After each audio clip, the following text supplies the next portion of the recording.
Salvador, Brazilian port of entry for human cargo from Africa for 3 centuries.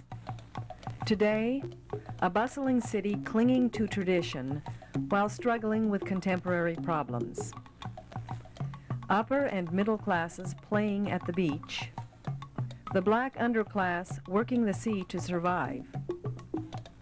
Center of Brazilian art and intellectualism. Home of candomblé, an African-Brazilian religion in which the deities are worshipped and embodied in elaborate pageantry and living ritual. Birthplace of a fighting dance known as Capoeira.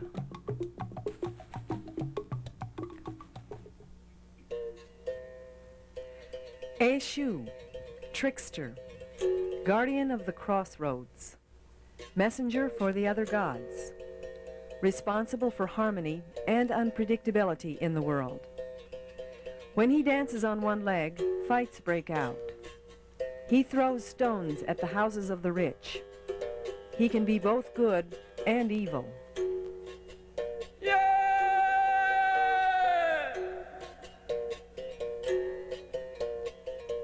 A majority of the population of Salvador in the state of Bahia in Brazil is descended from 2 culture groups of Africa, the Bantu peoples of Angola and the Yoruba of Nigeria. The Bantu groups are responsible for the name of the traditional form of the Brazilian martial art, Capoeira Angola, and the mystic association of this movement form with the rhythms of the berimbau. Capoeira Angola has secular origins as a means for enslaved men to develop and practice self-defense and fighting skills under the guise of a harmless dance. The rhythm pattern of the berimbau, the musical bow, served to warn the opponents of the arrival of the overseer or the police. To this day, the musician controls the game by setting and changing the rhythm pattern. The Yoruba people of Nigeria contributed the African-Brazilian religion of this northeastern region, candomblé, syncretized with Catholicism to be acceptable to slave owners. The indirect connection between capoeira and the female-dominated religion of candomblé was established even before the abolition of slavery in 1888. To participate in capoeira and to understand its ritual meaning, it was necessary to understand candomblé. After emancipation, and indeed until the 1940s, when the colonial system began to break down worldwide, the Brazilian government attempted to eradicate the African culture in Brazil by encouraging intermarriage and the integration of blacks into the dominant Portuguese culture. Capoeiristas were feared and outlawed by the majority culture. Capoeira was said to be practiced for criminal purposes. Razors were used, which sometimes resulted in injury or death.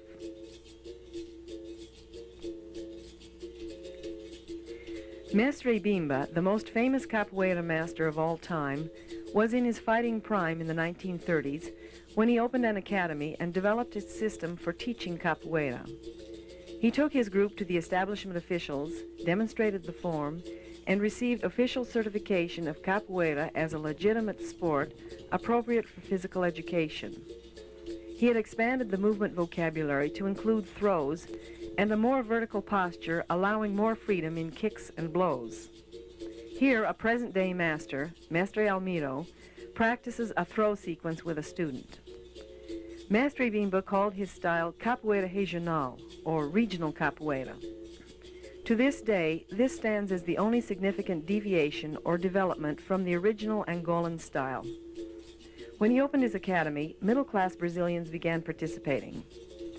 The modern era of capoeira reflects and coincides with the major shift in cultural emphasis in the state of Bahia, a shift toward pride and interest in the African style.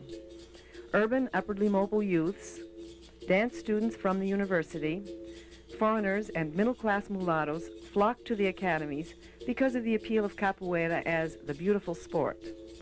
Capoeira is a respectable meeting ground for middle-class intellectuals and the African-Brazilian working class. The late Mestre Bimba's academy, now under the direction of this champion in his mid-20s, Mestre Almiro, is currently housed in the notorious Pelourinho district of Salvador, surrounded by taverns and brothels. The sounds of American popular music blaring over amplifiers drift in the patio doors. There's an almost monastic ambience in this place. White uniforms are required. Classroom procedures are followed regardless of the presence of spectators.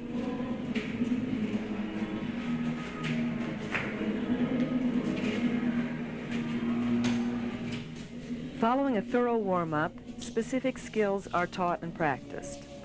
A unique feature of Mestre Bimba's teaching progression is the learning and continual practicing of choreographed sequences such as the one you're watching now.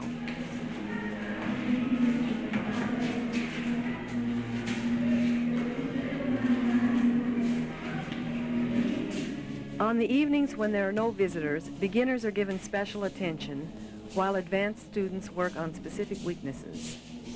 The goal of capoeira training is to be in control in any situation, to be balanced in asymmetrical positions, to be comfortable upside down, to be psychologically and physically ready to avoid and/or counterattack, to turn disadvantage to advantage, a metaphor for the lifestyle of the urban poor.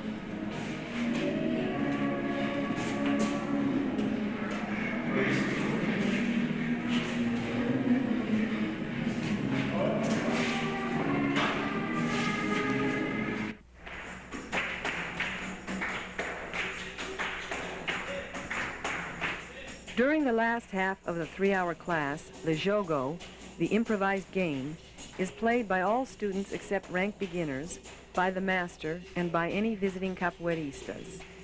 The master, an advanced student, or a trusted visitor plays the birimbau, and thereby controls the speed, the emotional intensity, and even the style of the game. The master determines who will play with whom and in what order, although the advanced students and experienced players will feel free to ask to play or even to take the initiative themselves after the jogo is well underway.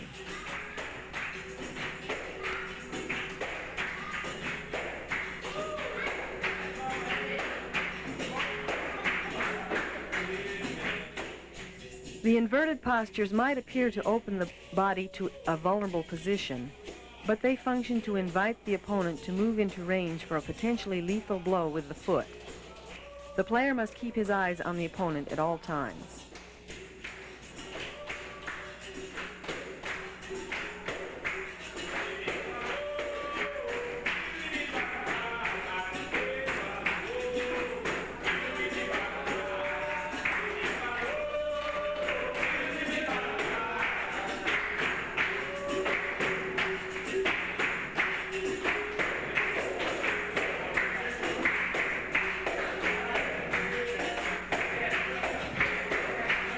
At the edge of the circle painted on the floor is the sign of Saint Solomon, the patron saint of capoeira.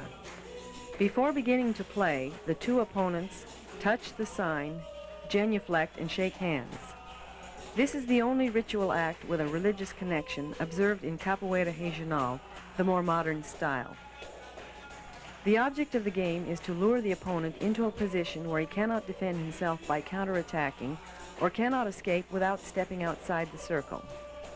Blows, kicks, and throws are not actually delivered or are delivered without full force, so there's little threat of injury. No score is kept and there's no time limit.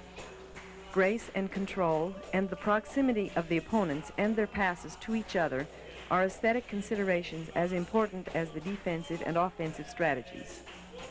The emphasis on the legs as weapons is said to have been developed by enslaved men whose hands were manacled.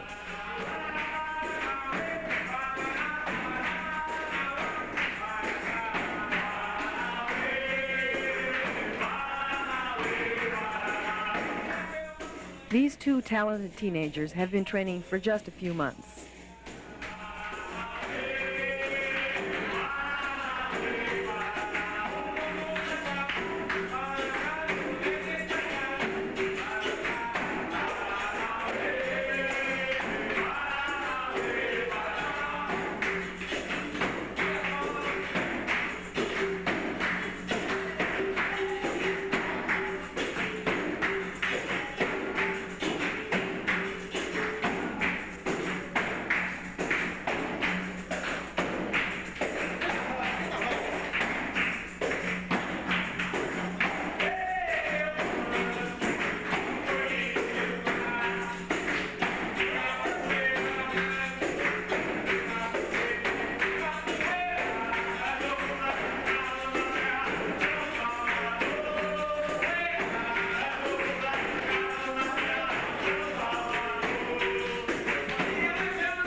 The songs of capoeira contain fragments of African Brazilian history, recounting of heroic legends, expression of attachment to the places and people of Bahia, and allusions to candomblé, the religion.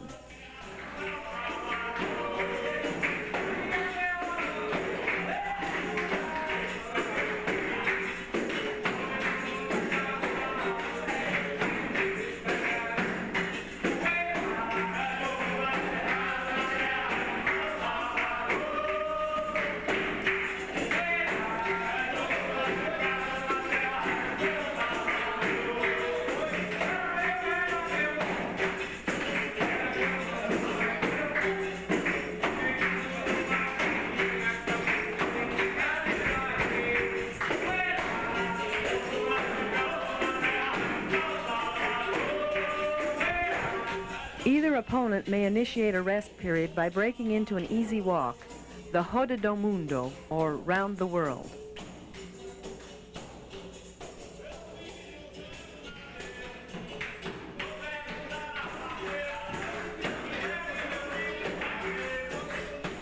Capoeiristas claim not to be influenced by karate and other popular Asian martial arts.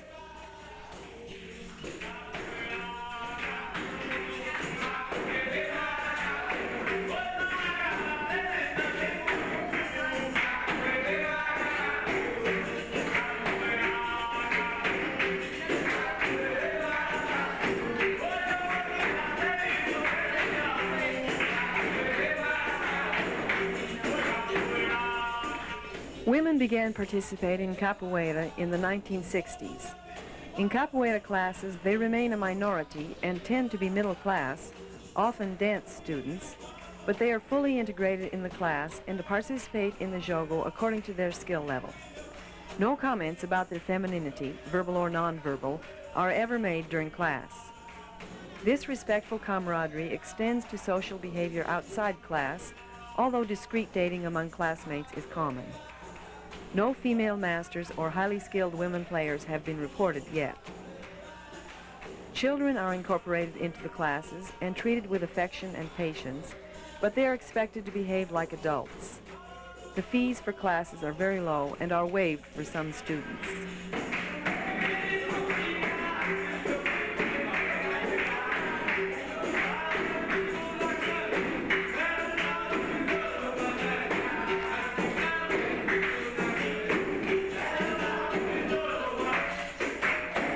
Capoeiristas from other schools frequently drop in and join the jogo. Visiting masters are asked to lead the songs, play the instruments, and to play with the master or students. This visiting master, with the red belt, practices a more traditional Angolan style. The lower crouch, the dance-like steps and gestures of reverence for the earth, the slower, stealthy pace.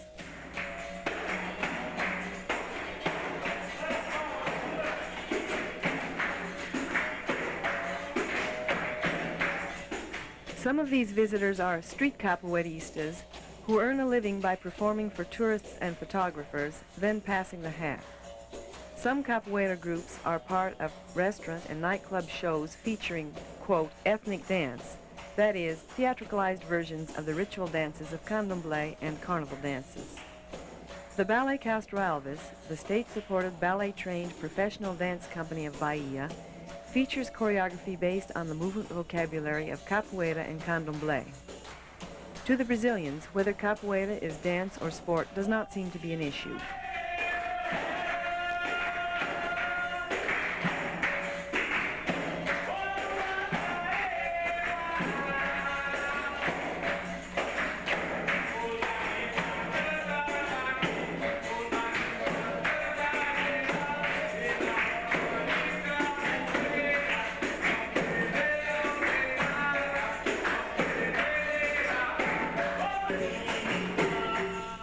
This intruder, who was not a stranger, displayed his belligerence even with his non-conforming costume. He cut past the beautiful circular movements of the game and launched into a true fight, no holds barred, so to speak. He was, it seems, challenging the master to apply his skills in a street brawl. I later learned that this character runs an academy of dubious quality and has a reputation for vicious behavior.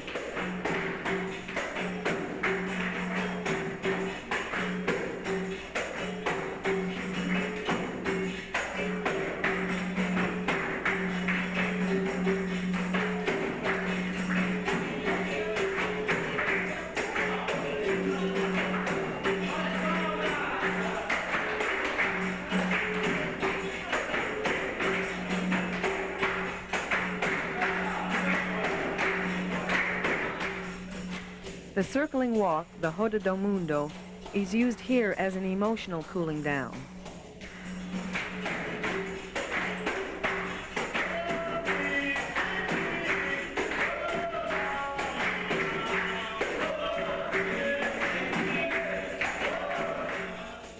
Eshu, both good and evil, responsible for unpredictability. When he dances on one leg, fights break out. In former times, there are reports of capoeira being played where this Yoruba deity dwells, at the entrances to the candomblé houses.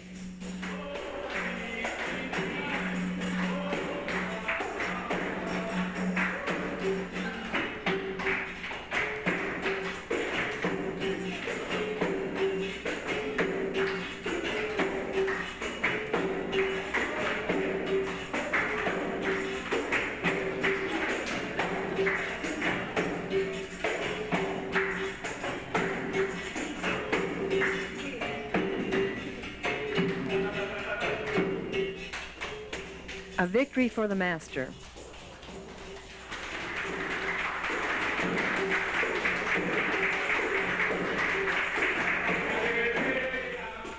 The two masters took over, changing to a calmer style.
The master and others had unsuccessfully attempted several times to draw the intruder into a sportsmanlike game.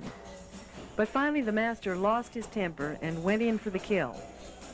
Or did he pretend to lose his temper to take control of the situation? The birimbau ceased its rhythm. There followed a peaceable and impersonal discussion about the function of capoeira training and the appropriateness of fighting in the jogo. In earlier years, it would have led to razor wounds and perhaps death. This was not a battle staged for the camera. Mestre Almeida was rather embarrassed that this event happened on the evening of the videotaping. Every class session had a different character and could not be predicted. One evening, a visiting master from another state, who was a stranger, played such a beautiful game with the master that afterwards they hugged amidst thunderous applause. Capoeira might be described as a secular cult movement within a society which gives lip service to racial democracy while practicing white male supremacy. It appears to be functioning as a dynamic system answering the needs of various segments of a heterogeneous society. Brazil is undergoing major changes in the political and economic arenas. Consequently, the positions and roles within the social classes, ethnic identities, and gender expectations are in a period of rapid change. Capoeira is one of the major scenarios for this change in Bahia, in my view. Far from being an esoteric ethnic subculture or an institution in the process of becoming tourist art, Capoeira may be viewed as a forum for new directions in interpersonal behavior and in the establishment of new value systems while maintaining those aspects of tradition which give it heart and meaning.